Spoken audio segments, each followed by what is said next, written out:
Order scheduled. Hey, we are live. What's up, wrestling fans? This is a Two Bros Wrestling Show. I'm Doug. That's Kevin, and we're going to talk about wrestling. Yeah, that's what we're Sounds gonna like do, a right? novel idea to do on the Two Bros Wrestling Show. Right. Doug and we are the real Americans here to fight for the rights of every man, and that's what we're going to do on this Sunday evening. Oh my, is that in the news tonight? It was in the actual news this week. I will not be covering that. Okay, cool. I will not be covering that. Nice Perfect, apolitical zone. So you all have found a good spot to land with the crazy couple of weeks that we've been having here. And you found a good spot to land if you're wanting to tune in for our main event here in a bit, because it's fake, right? What? No. If you are a wrestling fan of any age from any era, at some point you have been levied that accusation as if you didn't know it. And so we're going to talk a little bit about it, that awful dirty word in wrestling, the word fake, where it really originated from, why it used to be a much bigger deal than it is now, and how you take the teeth out of that argument should it be levied at you. We're going to talk all about that in our main event. But before we do, ring that bell, Kevin. There it is. A little delayed bell tonight, but hey, we got a bell. Well, at least Fox is delaying us now instead of just completely censoring us. We're going to actually open talking about TV and broadcast rights. That's a good segue because I think it's just appropriate that we start with AEW's broadcast rights, because there was quite a bit of nothing concrete, but a lot of movement and rumor and happenings in the world of AEW, and particular Warner Brothers Discovery, who are the current owners, or not owners, but owners of the rights, I guess you would say. They're partners with AEW and they air AEW programming, but Doug, they're bracing for another round of layoffs. It was reported in Variety this week that 1,000 more individuals are being let go in the latest round of cuts. Positions are reported to be spread out across all areas of the company, which include finance, the business side, the production side, even the streaming platform of Max that AEW desperately wants to be on. This is just the latest round in cuts following the merger of Warner Brothers and Discovery. This is just another effort to stop the financial bleeding. Reports arose this week suggesting the company may even think about spinning Max off into its own separate company, its own separate business. How all of this is going to affect AEW isn't yet clear, but Tony Khan has been negotiating with Warner Brothers Discovery on a new contract that will keep AEW programming on TBS and TNT, with a new contract possibly even including and expanding to include streaming on Max. But all of this will definitely factor into that. They are in the exclusive negotiating period that reportedly ends this weekend. Now, there are some indication that they might actually have a deal, because on Friday, international wrestling fans started to notice. Is that where you were going? Yeah. Yep. I was going to ask if you'd heard this. Yeah. Yeah. Dynamite, Rampage, Collision, even pay-per-views were starting to show up on the Max accounts of international customers. So that is a pretty good indication that some sort of deal is in the works. But there is still nothing definitive. And who knows, if there is not yet a deal officially in place, that this latest round of cuts and layoffs and possible spinning Max off into its own company, how any of this is going to affect the amount of money on the table for Tony Khan and AEW is just yet to be determined. Obviously, something we're going to keep watching. This will be the biggest story of the summer and or fall, where AEW gets its broadcast rights and how much money Tony can get out of it. Yeah, this will be interesting, but it does sound incredibly promising that they're pushing out to the international markets already. So, we'll see. Unless someone just hit the wrong button, it's probably a good sign.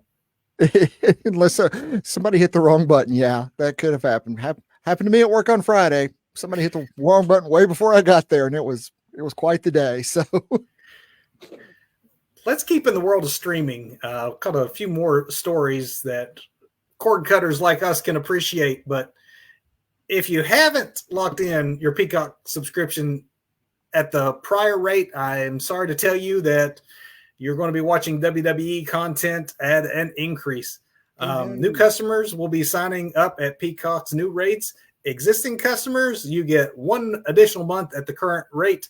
And then on your next bill, you will see the price increase on or about August 17th, depending on when your billing cycle falls. Monthly price is going from $5.99 to $7.99 for the version that has ads, from $11.99 to $13.99 for the ads, for the ad-free plan. And then there are annual plans that hopefully you were able to lock in at the old price, because even those are going up by $20 each, whether ad or not ad supported. So hopefully you locked in that rate, Doug. But even at $7.99, if you didn't get those late rates locked in and get like the annual plan to get the discounts, even at $7.99 a month, because you and I are old school and remember like having to pay like $30, $40, $50 for pay-per-views or premium live events as they are now. And of course, we still, Tony still demands that price from us. So still $7.99, not too bad. Let's not let TKO know that, though. Don't say that out loud when they realize we'd actually pay more. But it's not a bad deal. It's not a bad deal at all. I'm not saying we pay more. I'm just saying we got it good. You kids today have it good. We have to walk 50 feet of snow. It was up and downhill. It was terrible just to go to our pay-per-views. There's never been more wrestling to consume, that's for certain. And that is actually a good way to go into our next story. Another one about streaming. And this is according to Fightful Select, but Tubi, the free Fox streaming service, is looking into adding pro wrestling to its offerings. Tubi is already home to lots of independent promotions, lots of old classic wrestling, lots of wrestling documentaries, independently made documentaries. There's a wealth of wrestling content there. Of course, last year, there was a very brief relationship between Tubi and MLW that fell through because of Stephanie McMahon getting involved. WWE supposedly were not happy that, their Fox partners streaming service was blah, blah, blah. It led to a lawsuit, settled, what have you. So this time, I don't know if it's because of being gun shy for that, but reports are that Tubi is interested in creating its own wrestling product rather than just partnering with an existing promotion. Details are fuzzy, but Tubi is the world's largest ad-supported streaming service now. So they definitely have the wealth and the means to maybe do something kind of interesting. So maybe some more wrestling soon to be streaming and watching, Doug. That's what we need. More wrestling through the week. More wrestling through the week. That's what we all need. I haven't seen the 5th season of Dark Side of the Ring, but the 6th season is already in production. It was reported this week that Dark Side has begun to put together a 6th season, even though the network it airs on, Vice, has yet to commit to a 6th season. Reports are that the production team have begun filming interviews and that there was already material that they had in the can from the production of their most recent season. Again, no renewal officially yet, so no official word on what topics they are possibly looking at for a planned 6th season, but rumors include that both Ludwig Borga as well as Billy Jack Haynes are among those to be profiled. As always, we have a whole show. You can go watch in the archives. Doug and I, big fans, definitely always look forward to more Dark Side of the Ring. Absolutely. I'm happy that there's more coming, even if they don't have a deal for a 6th season yet, but that's cool. We know it's out there. We know it's out there. Indulge me one more programming news story, but it seems AEW's Collision, which this week began airing from its Texas residency, where it'll be for the next month. It just looks terrible. Let me say that right now. It looks so low budget.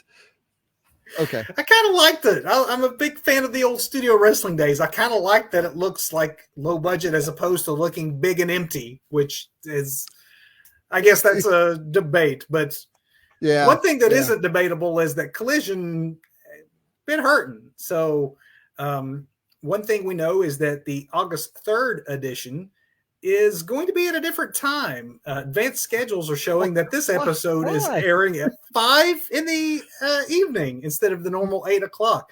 There's no word as to why AEW is doing this. How They haven't odd. announced yet that they are doing this, but eagle eyes that looked ahead noticed that, obviously that's the night of SummerSlam, the second biggest PLE of the year for WWE. It has also been a fruitless effort by AEW to try to counter program these PLEs. They've gone head to head with them up till now. And Saturday night's Collision ratings have been tough anyway, but the nights they go against WWE's PLEs, it's dropped 20, 30% even from the normal low. So it's a fool's errand to go head to head with SummerSlam. Mm-hmm. Probably a wise move by Tony to move it up into the afternoon. Yeah, definitely so. I mean, yeah, it's not a good idea, especially when you're paying $7.99 for a PLE. Right. That's a good deal. That's a real good deal, Tony. A few potential contract signings to talk about, Doug. Former New Japan Pro Wrestling star Hikuleu has finished up with the promotion, and outlets such as Body Slam are reporting he's already signed with WWE. Mm-hmm. Will be joining his family in the bloodline. Hikuleu is the brother of Tama Tonga, and of course their adopted brother, Tonga Loa. The other big potential signing of note is that one of the all-time great tag teams, in my opinion, one of the all-time great tag teams to have never been featured on. Yes, man. When you talk about never making it to WWE or AEW, one of the big times, like Motor City Machine Guns might actually get their chance. Guns finished up with TNA recently, and Tony Khan made it very public that he wanted to sign them to AEW. But both AEW and WWE have made offers, and it looks like Tony has gotten outbid yet again. At least if rumors are to believe that that's their next location. And can you really blame them? I mean, if you're at the age that they are, they're still fantastic, but they're not like spring chickens. So if you got one big run, why wouldn't you go to the top promotion? Man, can you see not at all. Motor City Machine Guns and DIY? There we go. There we go. Yes. There. Yeah. Have them go up against Tyler Bate and Pete Dunne. I mean, there's some great opponents for them in WWE. Just waiting. I cannot wait for it myself. A few quick injury notes. Tony Khan has announced that Dalton Castle will be out of action for the rest of 2024 due to injury. Castle sustained the injury on the July 10th taping of Collision. Injury wasn't specified, and it isn't exactly clear watching the match where the injury occurred, because that match was pre-taped and was heavily edited, as it turned out, to I guess avoid showing what happened. The other injury news, though, I wanted to talk about, they couldn't edit it because it was live. It happened last night on Collision. If you watched Collision last night and watched Sheeta taking on Sky Blue, you'll notice that Sheeta flew over the top rope and onto Blue from the outside. Blue clearly was in pain, was unable to get up. During the picture-in-picture break, the ref stopped the match, and no yet word on what the severity of the injury is. It appears to be a knee, and no idea how long she'll be out, but just best wishes to both Dalton Castle and Sky Blue. Absolutely. Big news coming out of last night's TNA Slammiversary event. Nick Nemeth, the former Dolph Ziggler, is once again a world champion. Nemeth won the title in the 6-way elimination main event match that also saw Josh Alexander turn heel on NXT superstar Joe Hendry. And NXT was represented there too, because the Rascals, were taking on some NXT guys, and so TNA. Hold on, I'm blowing Doug's mind. Did you say six? It's a six-man elimination. Is that what it's called?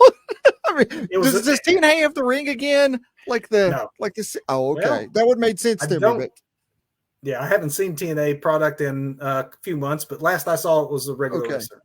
Okay. Those of you who watch TNA on the regular, let us know if we're wrong about that. That's just a 6-man elimination. Okay. That's a lot of people. Congrats to Nemeth, who always I thought was undervalued in WWE. Absolutely. He's a bump machine. Yes. Finally, Doug, here's a crossover story that might have a very limited audience, you and I being among those. Obviously, if you're watching this either live or on delay. You are a wrestling fan, but do you also like the music of Jason Isbell? Oh, I do. I do. Exactly. Me, Well, if me. you're like Doug and I and are into both those things, then this is the story for you. If you've always wanted to see the two together, you're in luck. This past I know, right? Okay. I had to end This I on this haven't one because heard. it was so unusual. Isbell announced a destination event in Mexico. These sort of Okay. artists like curated festivals have become really popular as the music world, like everything else in the world, has become more fragmented. You develop a core audience, and then you like say, hey, let's go get on a the wrestling Jericho wrestling cruise, for Mm-hmm. example, or let's all go down to Mexico and Let's we'll have do a it. festival where the Avett Brothers headline and a bunch of like-minded bands are on. Well, that's what Isbell's doing. A artist-specific festival in a tropical locale. It is called Super Ocho. It is a Super 4-day Ocho. event, Yes. and he and his band, the 400 Unit, put this together for Mexico City in January. It's described as 4 days and nights of music, food, and lucha libre. I'm liking it. Super Ocho. The event is limited to 200 participants. Oh, I have no idea how much that's going to cost you, but exclusivity on top of it. I like if you it. wanted to spend 4 days with Jason Isbell and a bunch of masked luchadors, you go check out the artist's website for more info. That sounds Is that, awesome. is that not a weird story? I got the email and I'm like, I've got to report on this because that is too That's weird. that's awesome. I agree with you. Not, Uh, what's not so awesome, Doug? well, Kevin, Someone trying I, to I, rain on your parade. I know, man. How many times in your lifetime have you heard it from friends, relatives, yeah, parents? Even in these more enlightened times, if Yes. there is anyone that wants to dismiss wrestling as an art form or belittle you for liking that art form, the F word, and no, not the other F word, but the more dreaded F word in the wrestling circles, that of fake, is what you would hear. Now, Doug, there was a time, especially if you were talking to a wrestler, the old school wrestlers, your Oh. Ivan Koloff, Harley Race era Mhm. wrestlers, if you ever use that word around them in a bar or whatever, you pretty much have signed yourself up for a beating. John Stossel Yes. was famously knocked Yes, that's what I was around. going to bring up. Do Yeah. you remember what was that? Was that the early '90s or the late '80s when poor John Stossel says that wrestling is fake? F Just what word. was it? Sid Vicious? He said that too. No, no. Dr. D, David Oh, Schultz. that's right. That's right. But oh man, good times there. Because they would protect the business at all costs. That was the era Yes. of kayfabe when they did pretend as if it was a legit competition. So tonight, Doug and I, as old school wrestling fans, are going to talk a little bit about what it was like when we were kids, how it's better today, where this argument really derives itself from, and then what to do when you're faced with it. So that's a lot to unpack.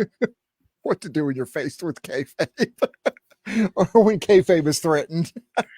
Kayfabe is threatened. It's easier today than it is at any point to be a wrestling fan. It really is kind of easier to be a geek of any sort. Really, you can find your tribe It now, but really that was is. not Yeah.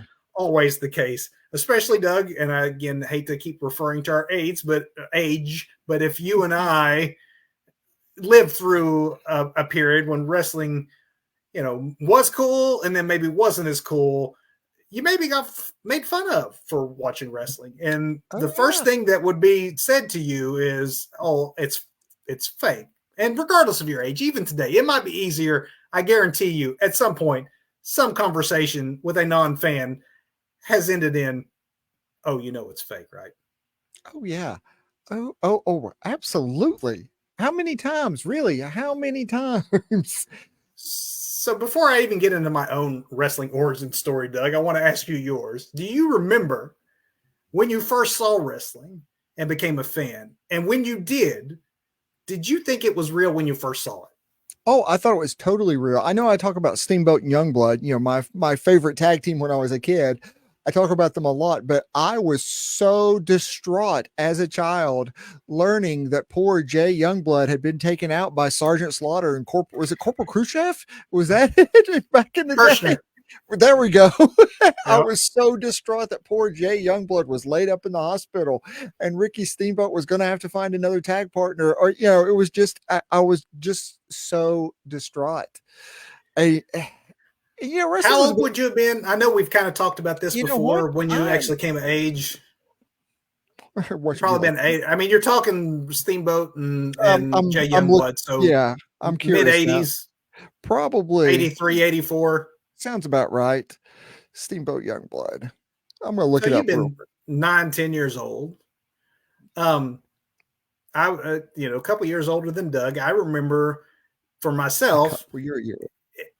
it was watching a little black and white TV. Again, dating us here, but a little black and white, like 15-inch or whatever, that's set on little breakfast bar where we would, have meals. And I was watching and flipping through the channels. And here is something in a boxing ring. I see a boxing ring, and I watched boxing some with my dad and with other, my grandfather would watch it. And I knew what boxing was. I understood that it was a competitive, violent sport. And I'm like, but these guys weren't wearing gloves. And I'm pretty sure it was Ronnie Garvin, or not Ronnie Garvin, but Jimmy Garvin, that might have Jimmy been in the Garvin. ring, or maybe one of the Ronnie Freebirds. Andrew.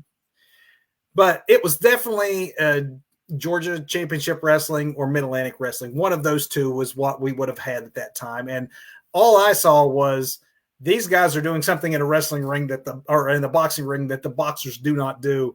It looks way more dangerous than just punching a guy in the face. They're kicking, they're Yes. choking, they're cheating. I mean, they're doing things you couldn't get away with in boxing. And I don't think that it dawned on me at the time I was watching your performance. I accepted what I saw as a Yes. as a child watching TV. You're going to accept what you see on the tube at face value.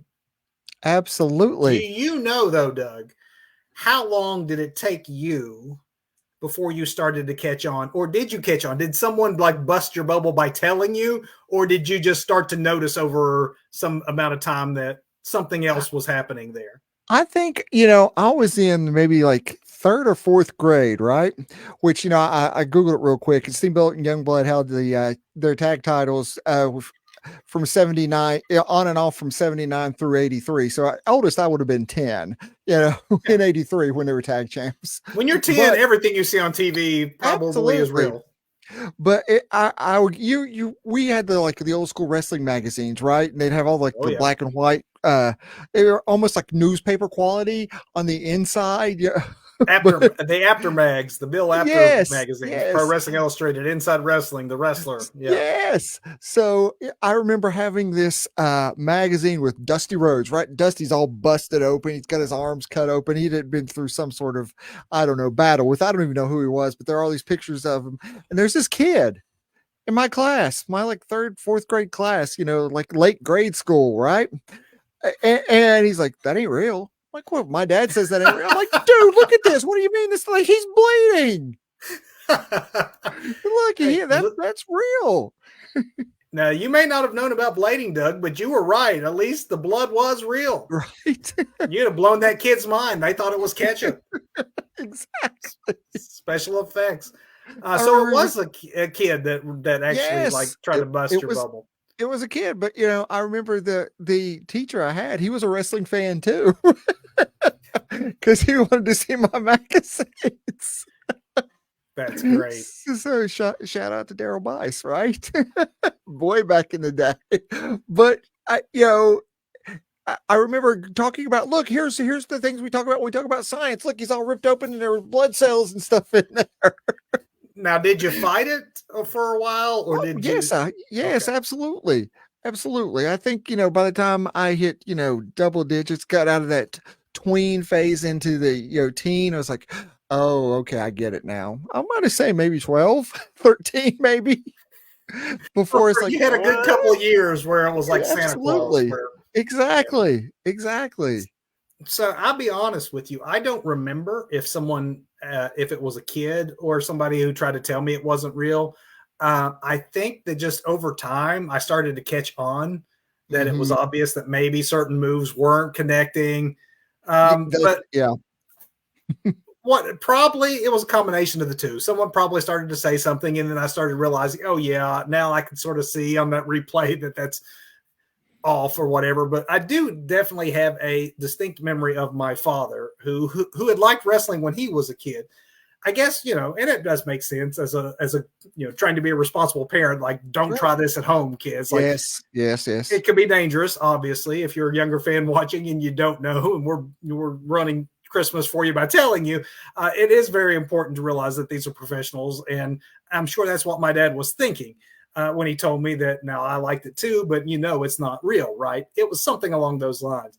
And what I remember about that, though, is that even though the conversation was had and I knew it wasn't real either by figuring it out or that conversation, I remember wanting to not talk about it. Like, I We don't talk about it. I think it So was important to my father for me to acknowledge to him, yes, I understand that. And I did not want to do it because I knew that even though my father's intent was, to make sure that I knew it was fake and not to hurt myself, but I didn't want to have the discussion because there was part of me that wanted to believe it's real. In the same way I wanted to believe superheroes were real or anything like that. It's like, okay, I know it is, but it's no fun to talk about the fact that it's not right. real. Yeah.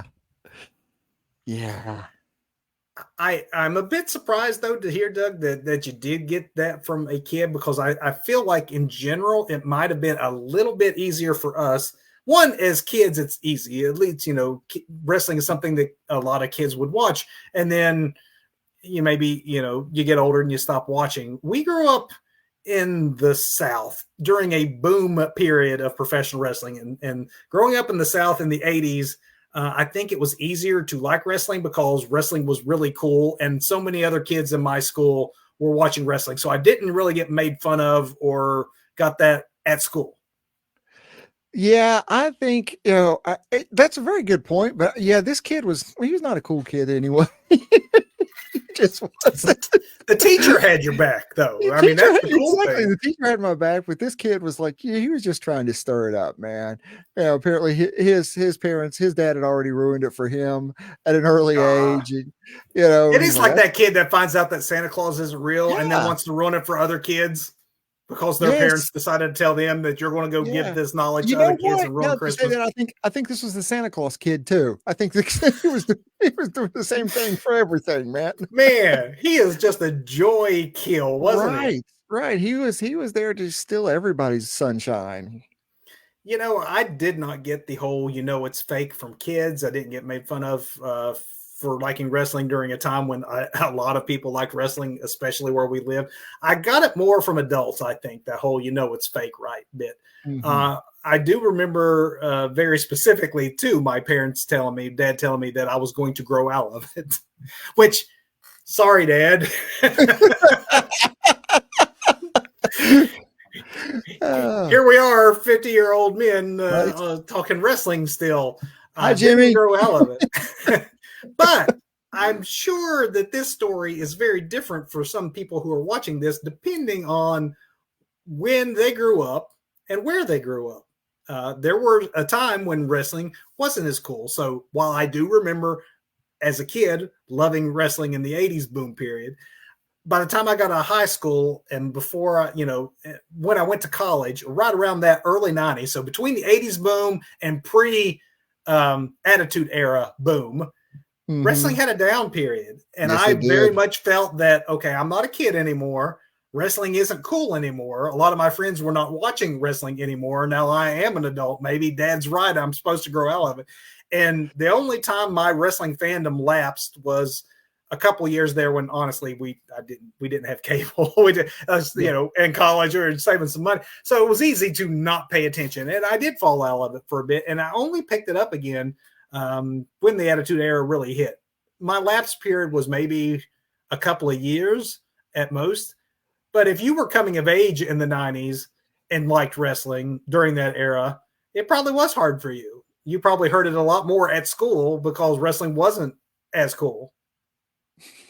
Wrestling wasn't as cool at school. You know, I got to think that my lapse period was around the same time yours was It was, for yeah, those I think it reasons. was.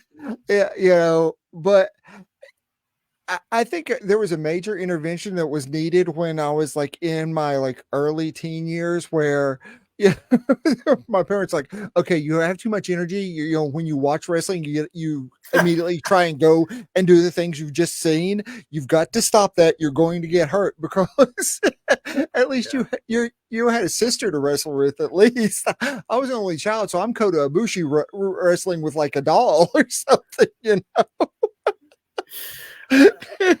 At least your doll didn't get hurt, and so my sister, bless her heart, would sometimes be told, "Okay, be really still and don't move because if you do, it'll mess up the move." And I would leap off the stairs onto her from the top rope, and and I remember once very distinctly her getting hurt and me telling her not to cry, and it was her fault for moving, and it was a whole thing. Yeah, I'm sorry, but it's sis. but it's not real. But it It's not isn't real. The moves are very real, and it is important that kids know that you could really be hurt. So I think that using the idea that it's all fake also gives the wrong impression that the stuff happening couldn't possibly hurt someone, which I Absolutely. think actually is maybe counterintuitive to what some people are trying to do when they tell kids that it is fake. It requires a little bit more in the way of context. Now, again, by the time I'm double digits, like you said, you start to figure it out. Somebody tells you, whatever. I still enjoyed it, but it definitely was, especially with the idea that, oh, it's kid stuff. And when it wasn't cool, I do remember being a bit of, even before I fell out and lapsed for a bit, I remember being kind of a closeted wrestling fan, especially as an adult, because then it really was like not cool to be an adult in a professional world post college to be watching professional wrestling. That stuff's for kids, right? We are eternal children, that's for sure. But yeah, I mean, there's that people just kind of look down their nose at you. You do what? You know, it's like As an adult, did you get that? Did you ever get made the? Did anyone ever try to make you feel like you were an idiot for enjoying wrestling as an adult? They don't do yeah, that so much to kids because you're yeah, expected kids to are like kids. Yeah, childish things. I Right? think there was a time when I had like like warehouse jobs and doing this and that.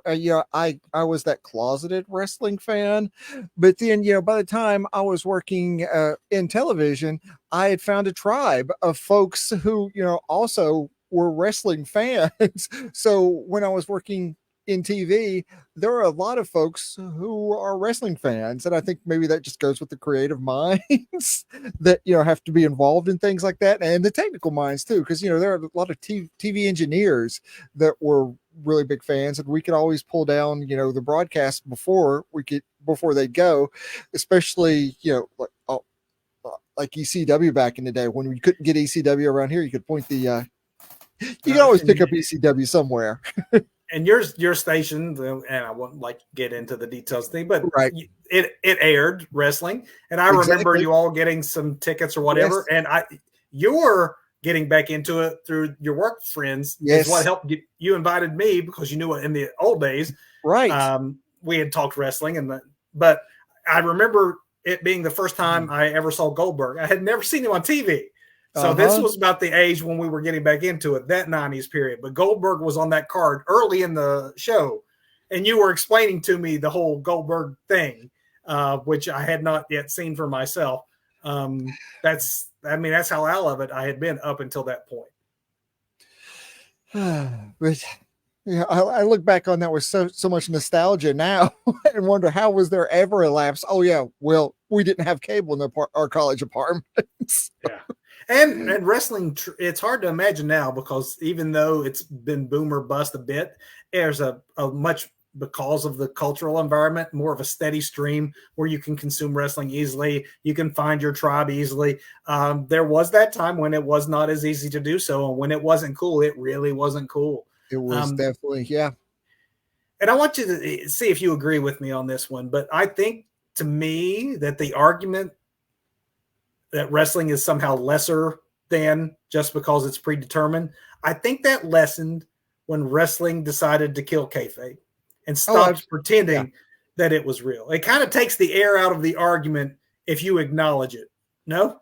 It becomes that, that nod and that wink, it, we know it, but come along for the ride anyway. It's going to be fun, I mean, back in the days when you were expected to, slap John Stossel around or get in a bar fight or not be seen traveling in the same car with a face if you're a heel. I mean, all that where you're trying so hard to pretend it's real. As the world got larger, cable TV, internet, social media, everybody with a computer in their, in their pockets now, like it became, I know, again, we sound like old men, but when you think about how small the world used to be, and then the wealth of information that suddenly became available, it made no sense to pretend any longer that it was a competitive sport. So it definitely took the air out of any argument if you admitted yourself that what we present is a show.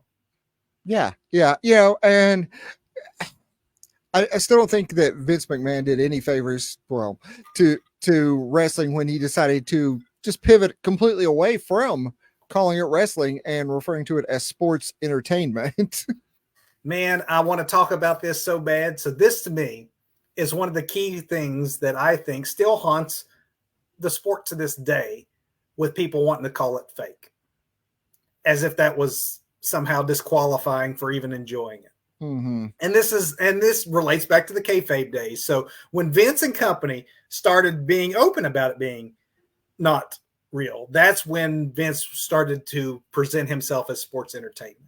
Mm-hmm. They very much, though, Vince McMahon did this very, very specifically, drawing a line between his version and everyone else's version. Mm-hmm. He was very clear to say that, no, we are sports entertainment. Ted Turner, WCW, they are in not the wrestling business, Doug. They're in the wrestling business, Kevin.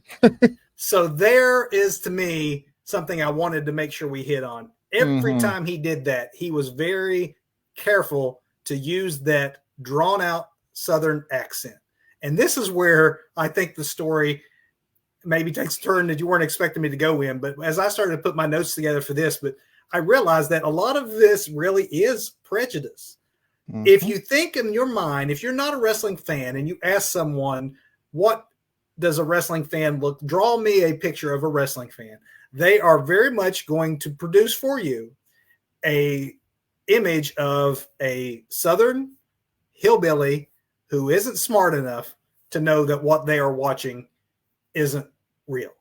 And I think this North-South divide, this prejudice, very much can be dated back to the days of kayfabe and very much can be attributed to Vince McMahon deciding that he was sports entertainment because, after all, they produce for families. They have Madison Square Garden. They're in Boston and Philadelphia and, the sophisticated urban areas. That Southern wrestling is the dumb hillbillies that think it's real. That's not what we do. That's in smoky bingo halls and National Guard armories and high school gyms. And I have to be honest with you, Doug, there was and you noticed it too, because you grew up in, there was a sanitized version that was Vince's version that was more corporate and especially before WCW, really, when it was more just the territories that were kind of trying to come together. It was dark, smoky gyms, more realism, not cartoony. And honestly, as a kid who, as most kids want so bad to be in that adult world, it was more appealing to me. It seemed more dangerous, more real. Exactly. To watch Dusty and Ric Flair, take on Steamboat and all that seemed much more interesting than Doink the Clown, even to a kid. And Doink was, supposed to be, aimed at me. I liked the Southern version of wrestling better. Loved it. Loved, to this day, Ronnie Garvin, the man with the hands of stone, my favorite wrestler when I was a kid. No gimmick, man. Just no man with the hands of stone. Man with the hands of stone. Exactly. It made it seem more real and dangerous. And, I'd be much more afraid of Ronnie Garvin than Duke the Dumpster Drosy, right? The wrestling garbage man. And I think back to all those, like those tiny little halls and tiny little civic centers in like, Madison, West Virginia, where I'd go and see wrestling.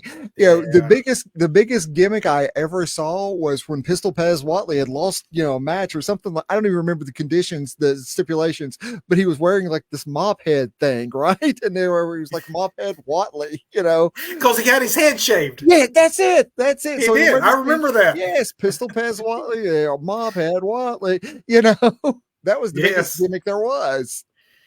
Now, make no mistake, if you go back and you look at old film, you will see that the Southern audiences reacted more passionately in general than the more polite audiences of Boston or New York or what have you. Now, I know that there were people in that crowd when you see those old footage of fans losing their minds. There's people in there that do not know that it is predetermined. I guarantee that. Sure. But there's Sure. people watching TV today that doesn't know that the movie they're watching isn't, entertainment either. Like, I'm not discounting that there is a certain segment of the audience that probably thought it was real, but I do think that it is prejudice to just presume that the Southerners were too dumb to know it and the Northerners were smart enough to figure it out. That's Absolutely. way too easy a argument to make. I think in many ways, Southern fans just wanted to suspend their disbelief and play along like it was real, even though they knew better. It's kind of like the adult version of what I was doing as a kid. Like, okay, Dad, I know it's not real, but please let's not talk about it because it's a lot more fun and easier to enjoy it when you pretend that it is, or, accept that what you're watching is act as if it was real, even though you're watching entertainment in the same way you would react to a movie or a TV show. Maybe that they are, just because you have the Southern accent doesn't mean that you actually thought it was real, which I think is a prejudice that kind of dogs wrestling to this day. Yes. Is of dumb hillbilly, when maybe we just want to enjoy it and not want to have our, you don't want the guy sitting next to you in the movie theater going, that's just CGI, right? Like, let me enjoy the movie, guys. Shut up. So there's, I forgot who he is actually talking to, but Chris Van Vliet in one of his shows makes the same argument because somebody's like, "Oh, I just can't get into it. I know it's not real." And he's like, "How?" It's like and Van Vliet's defense is, "How do you go see a movie then? How are you going? How are you sitting through a movie? Because those aren't real, right? Super. He's like, it's the same thing. He's like, oh, it just completely takes me out of the situation because I know none of it's real. And it's like, how do you ever watch a movie? How do you ever watch a TV show then? Do you think that, though, that relates directly back to the idea that if you like wrestling, you have to be uneducated somehow? Because Absolutely. no other form of art suffers that same accusation of, right. No one's going to tell you if you enjoyed The Sopranos. Well, that that's not real, right? Gandolfini was an actor. They're not real mobsters, right? You know that, right? No one's going to do that to you. No one's going to do that to a movie or anything. It only affects wrestling. And partly, I think it was because at one point in time, wrestling did try to act like a legit sport. And I think that and then that sports entertainment / pro wrestling dividing line made such a big impact that even though we're many decades beyond that now, that the reverberations of that prejudice against the Southern wrestling fan being the rube that thinks it's real still exists, even though I don't think that was ever the case to begin with. I think it's a very astute observation. I have to say absolutely. It just didn't do us any favors, being Southern wrestling fans as we are anyway. When do you think it became easier to be a wrestling fan without having to make excuses for why you like it? I have people I work with now, professionals. I'm in the professional world, suit and tie folks, and they're very open about liking wrestling. It's not at all like it was when I was in, first getting into the professional world, wherein I hid the fact that I like pro wrestling. Is it the geek culture that arose out of, social media and the internet that just makes it cool to like whatever it is you like now? I think so. Cause like you said earlier, it's much easier for kids today to find their tribe. Right. But yeah, I do have to say, I still get some odd looks, when I mentioned that, I'm taking tomorrow off cause I'm going to Cincinnati or going to Columbus to see wrestling, or you're doing what? I still get those odd looks from my coworkers from time to time, but they've realized what an odd bird I actually am at this point, so they kind of roll with it. But in the beginning, I think it was still the same because, again, like you, suit and tie, the administrative world that I function in, Monday through Friday, it's a different world still. And if you do, even in this more enlightened, social media minded, everybody's a geek, well, you like what you like world, if you do get made fun of because you're a wrestling fan, to this day, the first argument against you is likely going to be, it's so fake. It's just so fake. How do you like that? It's Right. so fake. Something similar to those things. Exactly. It's the dumbest argument you can make against the sport because it's not trying to be real anymore. And it's also an argument that isn't made against any other form of entertainment. I think, and I don't know if it was his originally. I know it's where I heard it from, but I loved it. Something Jeff Jarrett, I heard him once say, and that is, if you're not if you're a wrestling fan, no explanation is necessary. If you aren't a wrestling fan, no explanation will ever do. Oh, that's good. That is Because good. it is the rock in a hard place. Either you get it or you don't. And if you don't get it and you don't like it, it's fine not to like any Right. particular thing. Sure. But if the reason you don't like it is because you think the people that do like it are somehow lesser than, there's no argument that's going to change those kinds Right. of prejudices. There's nothing we as wrestling fans could say that's going to enlighten your mind. You've come in with a preconceived notion about us that really is your problem, not ours, right? To those folks who to still to this day or give the little snicker or the odd look or even come right out and say it, but hey, how do you enjoy that? I'm like, here is always what the way I explain it, because I feel that I need to defend it. I don't know if you feel Yeah. this way when you encounter this, but Yeah. it's like, no, I'm not that. Yeah, I'm not. No, here's what they need to understand. Yes, it is predetermined. Yes, it is scripted drama, but to say it's fake is wholly inaccurate. How many people? How many injuries? How many injuries did you cover at the top of the show this week? Yeah, exactly. Yeah, we saw poor Julia Hart, receive an injury that she's still out for, when we saw AEW in town recently, or not recently, And it's that been. that circles back to my earlier point that if you're telling children especially that, oh, it's just fake, Yes, that then that is counterintuitive when you need to let them know the context of it's predetermined, it's not an actual sport, but it's just like anything else you see on the big screen. It's a performance, and it's a it's very a dangerous performance. it's a performance. That's You what shouldn't I be trying it. that's what I always use. These men and women are highly incredibly athletic stunt people. Stunts, yeah. And It's a that's the live way action stunt show happening in real yeah. time before your Yeah, eyes. that is the way I always try and explain it, because I say to say it's not real takes away from what these people have dedicated their lives to in many cases. And that's a very good point, because it might not get you beat up by Harley Race like it would in the day. It might Mm-hmm. not get you the Stossel treatment, but it is still pretty insulting to tell. You wouldn't go to a stunt person in Hollywood and tell them that, it's all CGI when they're literally like, still doing live action stunts and throwing themselves off buildings or things. Like, there are inherent risks, and you are basically degrading the profession and the people that do it by just saying, oh, it's all fake. Yeah, or like, No one gets hurt. yeah, or me walking up to one of the doctors I work with and say, "Hey, I've got an AI on my phone that can diagnose just like you do now." Yeah. Yes.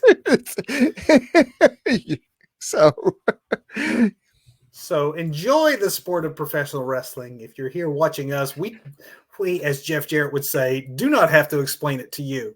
But to no, we don't. those who want to detract from you, even in this day and age, that, hey, it's so fake. So is the movies they watch. So are the books that they read. So is the TV that they view. So is half the news that they watch. Come on, And quite let's be honest honestly, about it. probably about half the music they listen to now with generative AI doing its thing that it does. Hey, And if you go to an arena and you sit at ringside, you're still watching real men and women do yes, you real are. things, performance art right in front of you. Enjoy it. It is the most unique brand of performance art that there is. Indeed. And daggone it, Doug, it's still real to me. Amen, brother. Let's hit that big finish, my friend. I think Let's we've defended the sport. let's take it home. Doug, this week, what would you say of the botches that you might have witnessed got your goat the worst? I would say it was foolish because I've been thinking about this a lot, and I can wrap all mine up. So I'm just going to hit all three right here now. Oh wow, my camera's right there. I didn't. Sorry about that. But I'm just going to hit all three at once right here now. Right? We got a botch, we got performer, but I'm going performers, and I'm going match all in one because it's all the Let's same do it. thing. All the same thing, right? So MJF, Will Ospreay, Wednesday night. My goodness, Tony gave that away for free. For I get free. with a week's notice.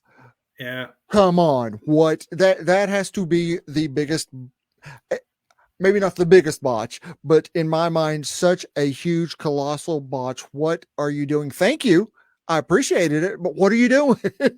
Don't do stuff like that. When these guys do meet it all in now, what are they going to have to do? How?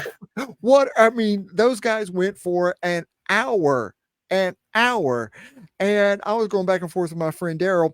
He's up in New York right now, and his mom is a huge wrestling fan, so he catches more wrestling when he goes home to visit his mom than he does when he's around here. But he's asking me. We're going back and forth. His mom's explaining stuff to him. I'm explaining stuff to him, right? And I'm like, okay, this is going for a 60-minute, and they'll do a draw, Oh, anyway, yeah. which will lead That's us to all exactly in. what I thought. Totally got a great swerve there. Love that. So again, thank you. Wasn't expecting that, but you gave it away. Now, what are these guys going to have to do? And kudos to both of these guys because Ospreay can bring it, and MJF is good. Sometimes you kind of forget how good MJF is and how he can rise to the level of whoever he is with. He's And underrated. he's totally underrated because he's so good on the mic that I think Yes. that there was the impression that he was not as good in the ring. And when it came, I mean, there was a lot of times he wasn't on TV for almost months at a time that you wouldn't see him in the ring. But when he had a big match occasion, he rose to that occasion every time. There should be no more doubts about what he's capable of. Absolutely. On the stick, in the ring, he's great. So Ospreay and MJF, my performers, that match, my match of the week, and putting that match for free on free TV on a Wednesday night, that's got to be a botch for me.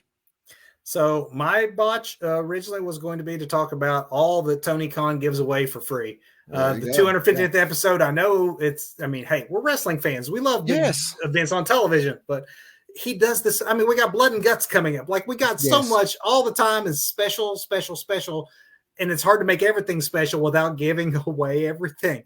And I agree with you. That's what I was going to talk about. But since you did, I want to say my botch of the week was let's just eliminate in-ring mics if it means that you hear the called spots. On Raw this past week, the ref, I hear the ref go back fist. Sure enough, Shayna does a back fist.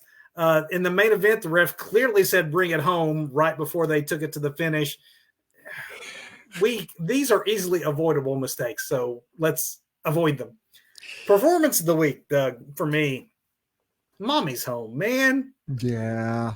Rhea Ripley, Liv Morgan, Dirty Dom. I'm giving them all, maybe even the supporting role to Damian Priest as the instigator. Like the whole, yes, it was a soap opera drama on Monday night, but watching poor Dom squirm, like trying desperately, no, mommy, like he was so, I'm going to fight that guy for you. And then making the mistake of like, but you're mine and realizing like, no, no, it's the other way around. You're hers. Like everything about that was played to perfection and sets up Rhea Ripley in a comeback match after having been gone for a couple months to have a big match at SummerSlam because of just how well Liv, Dom, and the other players have sorted through things while she's been out. And of course, she comes back and just killing it. And it's going to be like super over face and all of this. Oh yeah. It'd be interesting, I guess, the fallout though is like, who's going to lead Judgment Day? Is it going to, what happens to Judgment Day? And all what does happen to Judgment Day? Yeah. a lot of fun to watch go down. Match Mhm. of the week. I'm not even going to pretend it was anything else by talking about another match, Okay. because I mean there were some good matches I've seen this Oh week yeah, that absolutely. I wanted to say, it's just too bad, that you couldn't give more than what should have been a, all in level main event match. Yes. I mean, 50, and like you, I thought it was going the Broadway. I thought they're going full on 60 mhm. minutes, and then we're going to do this again in Wembley. I was shocked, I was but shocked and I was like, this is even better. there's Even nothing that better. I could say about the match itself that would, be a legitimate argument outside of maybe you should have saved it, because it was a Yeah. perfect 60 minutes of on the edge of your seat wrestling. And if you are a WWE diehard only and don't watch AEW, do yourself a big favor and check out Dynamite 250, the opening match, MJF versus Will Ospreay. Yeah. I, I Yeah. just don't know what they even think they're going to do at All In. I can't imagine. Well, we will have to start imagining, because as you can see, Yes, sir. we have scrolling below our schedule all the way up to All In, when we will be previewing the big event. You can see all the shows we have coming up until then. Programming note about that is, if you notice those dates, that first one is not next Sunday. We are not on next Sunday. We are going to do the show instead Tuesday night, 10 p.m. Eastern time live. We'll follow up NXT. We'll post show that one for you by giving our SummerSlam preview. That way we can wait until we at least get Raw in the books and have a better idea of what SummerSlam is going to look like, to give you a more thorough preview of the biggest event of the summer. That is our next show. Again, July 30th, 10 p.m. Eastern time. We will see you then. See you then. Until then, go watch Osprey and MJF. Go now. Even if you've seen it already, I'll watch it again today. I'm gonna watch it now. I'm doing it. Go, Rick. I'm doing it too. See ya. See ya.